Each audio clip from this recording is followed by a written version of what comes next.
Hi, welcome friends. Telugu మిత్రులకి స్వాగతం. మార్కెట్లో భయంకరంగా తగ్గి తగ్గి చాలా ఇబ్బంది పెట్టినాయి మనల్ని.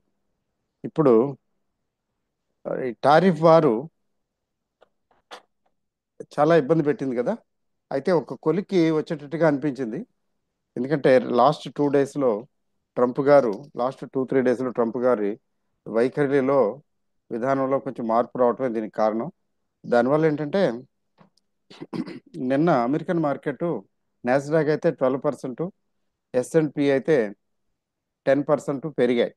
అంటే 12% పెరగటం అది రేరు. ఈ ఈ మధ్యకాలంలో ఎప్పుడు అట్లా పెరగల. 10-12% మార్కెట్ పెరగటం అంటే అనూహ్యమైనటువంటి విషయం. ఆ, దాన్ని that was followed by European markets. నిన్న లేదు, నిన్న మిస్ అయ్యారు కాబట్టి ఈరోజు యూరోపియన్ మార్కెట్ ఫాలో అయింది. అంతేకాకుండా ఈరోజు ఆ, రాత్రి జరిగిన దానికి మార్నింగ్ ఏషియన్ మార్కెట్స్ కూడా స్పందించాయి. మరి మనం స్పందించడానికి ఈరోజు లేము, వీఆర్ నాట్ అవైలబుల్. బట్ రేపు మన మార్కెట్లు ఓపెన్ అవుతున్నాయి కదా. కేవలం ఒక్క రోజు కోసమే ఓపెన్ అవుతున్నాయి, ఫ్రైడే. మళ్ళీ సాటర్డే సండే ఎలాగో ఉండదో, మండే మనకి పబ్లిక్ హాలిడే. మళ్ళీ April is a month of holidays అండి స్టాక్ మార్కెట్కి సంబంధించి. మహావీర్ జయంతి అని, అంబేద్కర్ గారి జయంతి అని, అవని ఇవని. ఆ, గుడ్ ఫ్రైడే కూడా వస్తుంది అనుకుంటా, అట్లాంటిది ఏదో. సో ఈ విధంగా రేపు బిగ్ గ్యాప్ అప్ చూడబోతున్నాం. బిగ్ గ్యాప్ అప్ అంటే ఆల్మోస్ట్ 3%, 2.5 to 3.5% మధ్యలో, 3% దగ్గరలో. 3% అంటే 600-700 పాయింట్లు. ఆ మధ్యన గ్యాప్ డౌన్ అయినప్పుడు కూడా భయంకరంగా 700-800 పాయింట్లు, 900 పాయింట్లు దాకా వెళ్ళింది కదా. అట్లాగే ఈరోజుసారి గ్యాప్ అప్ అవుతుంది. So it's a cheerful news, good news, very very good news for all of us. ఎందుకంటే మార్కెట్లు పెరగటమే కదా మెయిన్. మార్కెట్లు పెరిగితేనే మన స్టాక్స్ ధరలు పెరుగుతాయి.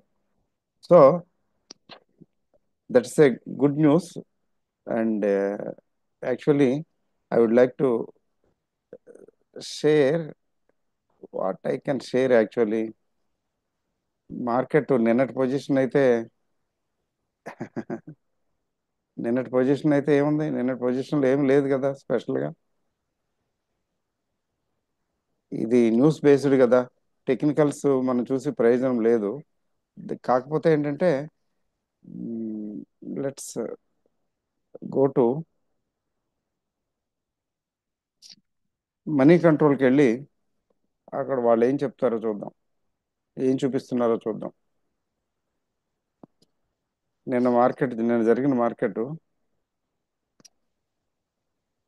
దాని ప్రభావం. నిన్న మార్కెట్ ఎక్కడికంటే 22,400 దగ్గర క్లోజ్ అయింది. కొద్దిగా వీకే కదా నిన్న. మరి ఈరోజు మార్కెట్ లేదు. బ్యాంక్ నిఫ్టీ కూడా కొంచెం డల్గానే ఉంది. మరి అడ్వాన్స్ డిక్లైన్ రేషియో కొద్దిగా నెగిటివ్గానే ఉంది, పెద్దగా లేదు. కానీ ఇప్పుడు సడన్గా ఎలా మారిపోయిందో చూడండి.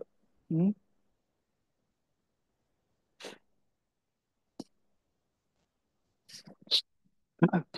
చూడండి,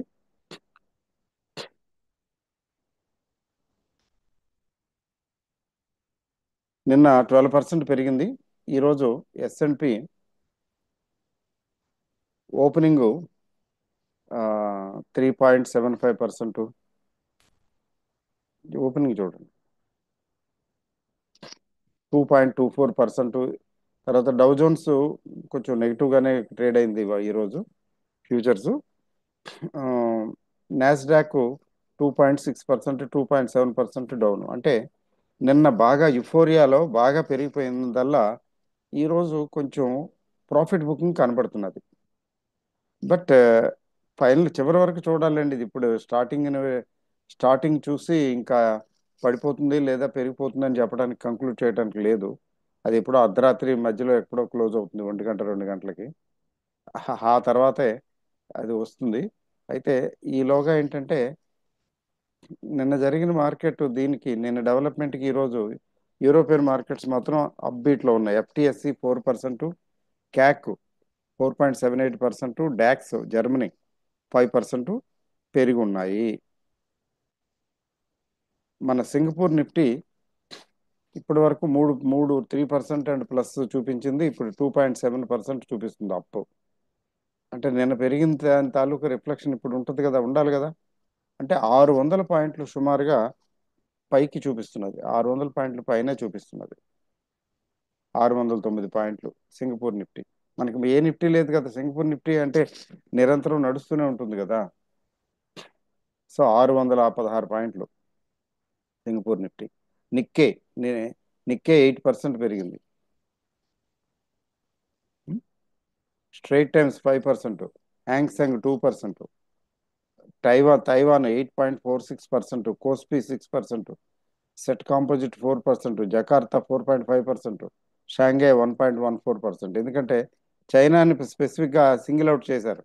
చైనాతో తప్ప మిగతా వాళ్ళందరి టారిఫ్ల విషయంలో మేము రిలాక్సేషన్ ఇస్తాము, 90 days టైం ఆగుతాము అని కూడా చెప్పారు. ఆ? అంటే మ్యూచువల్ డిస్కషన్స్, డైలాగ్స్ ద్వారా దీన్ని సార్ట్అవుట్ చేస్తామని చెప్పటం. ఉం? అదండి సంగతి.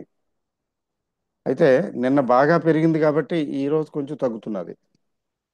అంటే తగ్గుతుంది ఫైనల్గా అని చెప్పడానికి లేదు, కానీ మొత్తానికి 3%. నిన్న 12% పెరిగిన నాస్డాక్ ఈరోజు 3% దగ్గర దగ్గర డౌన్లో ఉంది. ఈ రోజు కూడా ప్లస్ అయితే చాలా ప్రమాదమే కదా. ఈరోజు ప్లస్ కాదు, కొంచెం మైనస్లో ఉంది.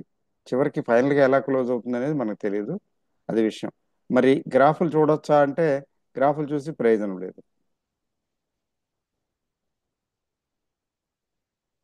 ఎందుకని గ్రాఫులు చూసి ప్రయోజనం లేదండి అంటే, ఈ ఏదైనా ఈవెంట్స్ ఉన్నప్పుడు, ఈవెంట్స్ ఉన్నప్పుడు ఆ ఈవెంట్స్ ఇన్ఫ్లుయెన్స్ చేస్తాయి కాబట్టి ఏమవుతుందంటే అవి ఫలించవు, పలకవు, అవి పలకవు. అందువల్ల ఏంటంటే we cannot rely on graphs now. స్ట్రైట్గా మార్కెట్ని చూడాల్సిందే. అయితే మార్కెట్ పెరిగితే పెరగటానికి అవకాశం ఉన్న స్టాక్స్ ఏమున్నాయి అవి చెక్ చేసుకోవాలి. తర్వాత నిఫ్టీ 50 స్టాక్స్ తీసుకున్నట్లయితే చాలా స్టాక్లు నిఫ్టీ 50లో డౌన్లో ఉన్నాయి. అట్టర్ ఫ్లాప్, చాలా డౌన్లో ఉన్నాయి. కొన్ని అయితే 40% అండ్ అబవ్ పోయాయి. అవి చూడాలి. తర్వాత క్రూడ్ ధరలు రోజు రోజుకి తగ్గుతూ ఉన్నాయి కదా. సో క్రూడ్ ప్రైసెస్ మీద ఆధారపడినటువంటి కంపెనీలు, ప్లాస్టిక్ ఇండస్ట్రీ, పెయింట్స్ ఇండస్ట్రీ అట్లాంటివి చూసుకోవాలి. వాటిలో ఆ, కొంచెం రికవరీ గట్టిగా రావాలి. ఎందుకంటే మార్కెట్లు బాగున్నాయి. తర్వాత క్రూడ్ ధరలు చాలా తక్కువగా ఉన్నాయి. క్రూడ్ ధరలు అయితే ఈ రోజు కూడా తక్కువే, ఇంకా ఫుల్లీ బేరిష్గా ఉంది. క్రూడ్ అంటే $63కి ఒక బ్యారెల్ వస్తుంది. అంటే ఎంత చౌక అయిపోయిందో చూడండి. $63కి ఒక బ్యారెల్ వస్తున్నదంటే అది కొంపదీసి 50 అయిపోతుందేమో, విష్ఫుల్ థింకింగ్ లేండి. ఒక 50-55 అయిపోతుందేమో. 50-55 అయిపోతే మనం సెలబ్రేట్ చేసుకోవాలి. We need to celebrate. ఎందుకంటే మనకి అంత చౌక అంటే ఎన్ని వేల కోట్లు సేవ్ అవుతాయో, ఎన్నో వేల కోట్లు సేవ్ అవుతాయి అది అలాగని జరిగితే. సో అందువల్ల ఏంటంటే, so get ready for good opening tomorrow. రేపటి ఓపెనింగ్ బాగుంటుంది. అయితే ఏంటంటే రేపు రేపు అయిపోయిన తర్వాత, క్లోజ్ అయిన తర్వాత మండే కూడా మార్కెట్ లేదు కాబట్టి వన్స్ అగైన్ ట్యూస్డే ఈ వారం ఒక సెలవు అయితే మళ్ళీ వచ్చే వారం ఇంకో సెలవు. వారానికి ఒక సెలవు అయితే చాలా కష్టమే మార్కెట్. ఏం చేస్తాంలేండి, it's okay. So let us see tomorrow. All the best and cheerful time. Celebrate, enjoy. Okay అండి, బాయ్, గుడ్ నైట్.